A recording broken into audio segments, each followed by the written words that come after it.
Okay, so this video is about sort of my take on this LastPass fiasco that's been going around. And I have some thoughts, so I figured I'd just kind of record them and put them into some sort of video format. So, first of all, to let you understand my position on the LastPass situation, and there's 100 different opinions out there, but I'll give you my take on it. And this is coming from so I'm coming just to give you some idea on thing. I so first of all, as you know, I have a company, and secondly, I've been using past LastPass for maybe a good 7 years. About that, maybe longer, but about 7 years is as far as I can remember. Um, I, I actually think it's longer than that, but anyway, it doesn't really matter. The point is, I have um, north of 1,000 plus passwords in LastPass, and that is concerning to say the least. So, I've heard of these breaches on and on.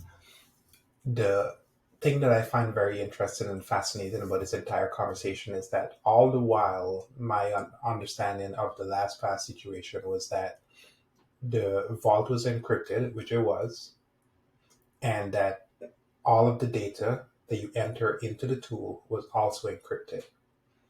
So my first red flag was when I found out that it's just the password and the notes that are encrypted, maybe some other stuff, but not the websites and a few other metadata. Metadata meaning information about the information. So the websites that you visited, maybe some other just general information about that password and note that you're keeping in the tool was not encrypted.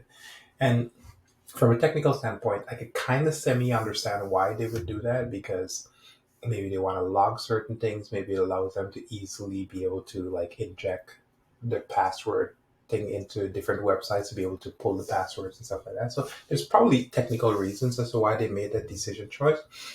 My argument is that first of all, you're a password manager. Every single thing is encrypted, and secondly, based on the fact that like if I know the websites that you have access to or you go to if, as a hacker, then I'm more likely to target those websites and come from different angles to be able to sort of come up with ways of hacking your account. So anyway, the point is that I decided that I was going to stay on LastPass about even up as far as like maybe even 2 weeks or a week ago, actually, or maybe a couple, even maybe half a week ago. I decided I was going to stay on LastPass. However, I think what really did it for me and why I'm making a decision to move right now, I'm evaluating Bitwarden. And the only reason I'm evaluating Bitwarden is because they're open source. We'll talk about that in a bit. But the reason why I'm actually deciding to move off of LastPass is because so the password breach was one thing, and that's interesting. The password breach for me was actually not the highest reason. I actually like LastPass. I think it's a great tool. Frankly, I just signed into Bitwarden. I looked at the interface. I like LastPass interface way better than I like Bitwarden's interface. I feel it's a little bit dated on the Bitwarden side. However, um, the point that I was going to make, the reason why I actually got off of LastPass is not so much the passwords were cracked, is but you can see what it is for me was the clear trend of how the company has evolved. And originally, when it started out, one guy or whoever was a thing, I think some of the podcasts that I listened to that focus on security, they got access to the code and they were able to kind of verify and review that things were being done correctly.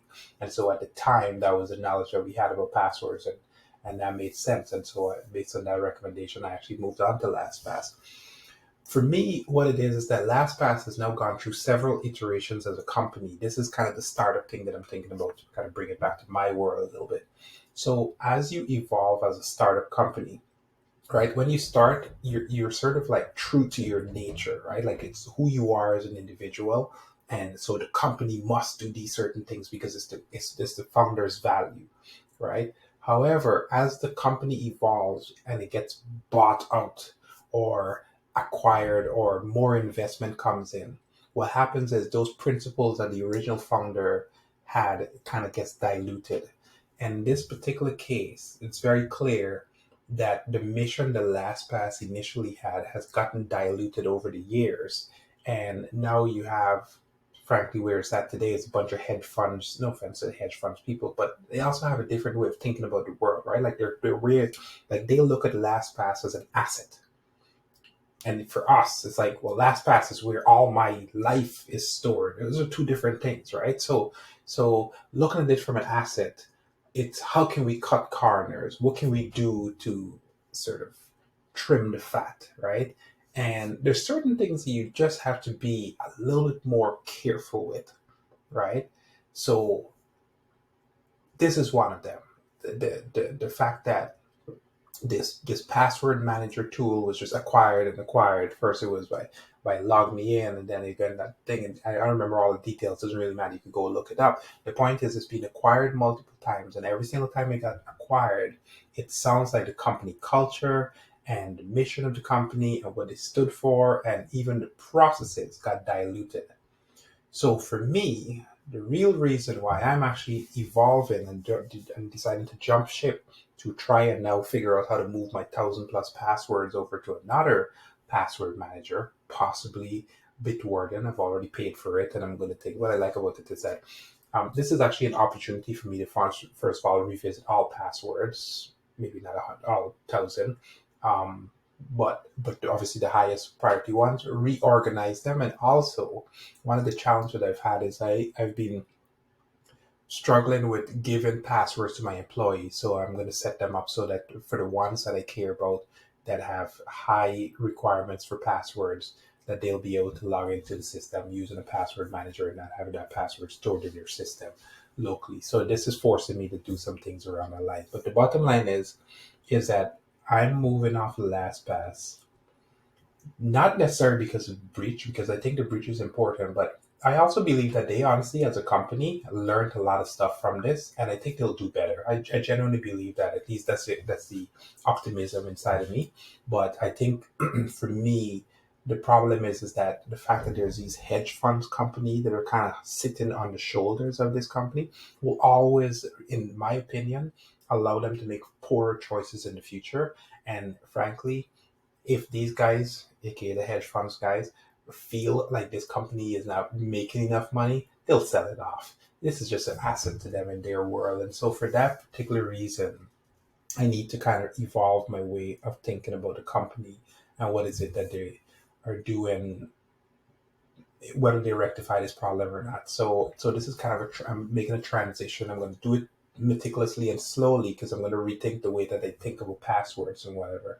And once I do this right, then I'll transfer it to my family. So anyway, that's the reason why I'm putting out this video, just to give sort of my own personal take on sort of the state of one of the password industry, or not in the industry, just specifically on this LastPass, and then why I'm actually making a choice to move off of LastPass. And you can take this with a grain of salt. This is by no means a recommendation to any particular tools. However, I will say that the three biggest ones that are out there in terms of password manager tool is Bitwarden, One Password, and Dashlane, which apparently has gotten the award for the most secure sort of like hashing algorithm.